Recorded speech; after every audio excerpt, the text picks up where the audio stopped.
കാലത്തിന്റെ ഓർത്തുടിപ്പുകൾ ആലങ്കാരിക ഭംഗിയോടെ കവിതകളാക്കി മാറ്റിയ ഇടശ്ശേരി ഗോവിന്ദൻ നായരുടെ പൂതപ്പാട്ട് എന്ന കവിതയ്ക്ക് ദൃശ്യഭാഷ നൽകുവാൻ ഞങ്ങൾ ശ്രമം നടത്തുകയാണ്. മധ്യ കേരളത്തിൽ, പ്രത്യേകിച്ചും പാലക്കാട് ജില്ലയിൽ പ്രചാരത്തിലുള്ള പൂതൻ കളിയുമായി ഒരു ഐതിഹ്യ ബന്ധം ഭാവനയിൽ വാർത്തെടുത്തതാണ് ഈ ദൃശ്യശില്പം. ദൈവത്തിന്റെയും ഗുരുജനങ്ങളുടെയും അഭിവന്ദ്യ സദസ്സിന്റെയും അനുഗ്രഹാശിസുകൾക്കായി പ്രാർത്ഥിച്ചുകൊണ്ട് ഞങ്ങൾ ആരംഭിക്കട്ടെ.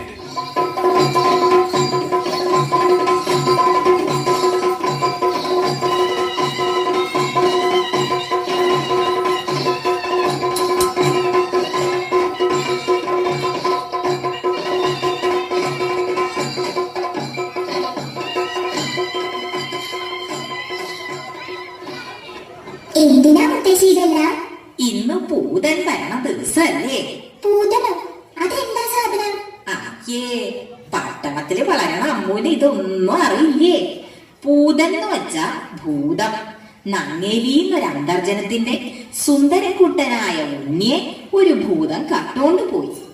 അവസാനം ആ അമ്മയുടെ സ്നേഹത്തിന്റെ മുന്നിൽ തോറ്റുപോയ ഭൂതം തെറ്റു പറഞ്ഞ് കുട്ടിയെ തിരിച്ചു കൊടുത്ത കഥ കേട്ടിട്ടില്ലേ?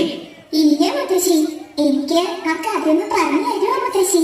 പിന്നെന്താ, പറഞ്ഞു തരാലോ. പൂതൻ വരാൻ ഇനി സമയമുണ്ട്. അതിനു മുൻപ് തന്നെ പറഞ്ഞു തരാം. വാ, നമുക്ക് തറയിലിരിക്കാം.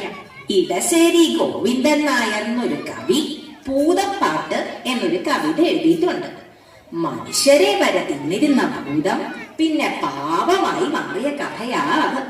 അത് കേട്ടാൽ അമ്മൂന്റെ സംശയങ്ങളൊക്കെ മാറും. എനിക്കതൊന്ന് കേൾപ്പിച്ചു തരുമോ? പിന്നെന്താ, ദാ കേട്ടോളൂ.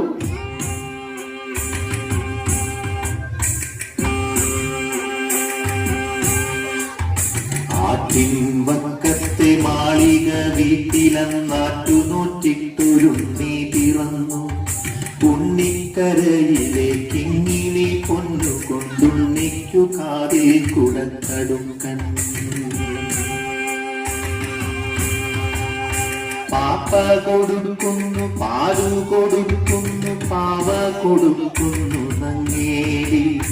കാച്ചിയ മോരൊഴിച്ചൊട്ടി വടിച്ചിട്ട് കാക്കേ പൂച്ചേ പാട്ടുകൾ പാടിയിട്ട് മാനത്തമ്പിളി മാമനെ കാട്ടിയിട്ട് മാമു കൊടുക്കുന്നു നങ്ങേലി.